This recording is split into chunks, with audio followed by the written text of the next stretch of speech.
Hello, it's Red Day 145 for me today, and I didn't quite go for the long run that I'd been planning to do.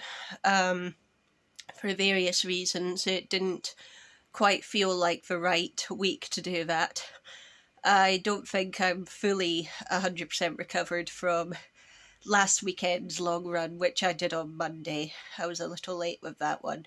So I just did 10k today, and I'm going to do the half marathon distance run next weekend. This is part of a sort of pattern of Sunday long runs, which I'm intending to do up until I am ready to start training for races again. Obviously, if nothing is announced in terms of postponing the autumn races we've got booked, then I will be starting marathon training again for London in June. Uh, just in case it happens, I'm not convinced at all that it will. I really do think that all of our autumn races will be repostponed to the spring, as I've mentioned before. But I will be doing marathon training until they postpone it again.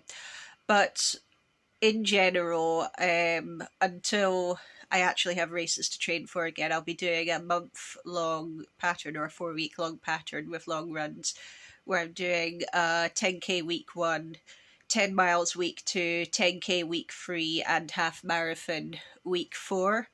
This, I think, will kind of keep me half marathon fit without burning myself out too much. So that's the plan. I did 8 miles 2 weeks ago and 10 miles last week.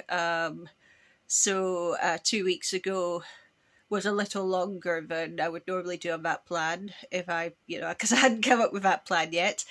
But yeah, I think having done 10k today, that is really going to kind of set the pattern for that. And I think next week I'll be in a better place to do that 13.1 miles than I would have been today. Parallel universe note, don't do too many of these because, as I've said, I try not to think about parallel universe, but in the parallel universe, parallel me would have been running the Edinburgh half marathon today, so at least I did a half marathon in a parallel universe. If not in this one, I will do it next week instead. Tomorrow's just a recovery run, so I'll let you know how I get on with that.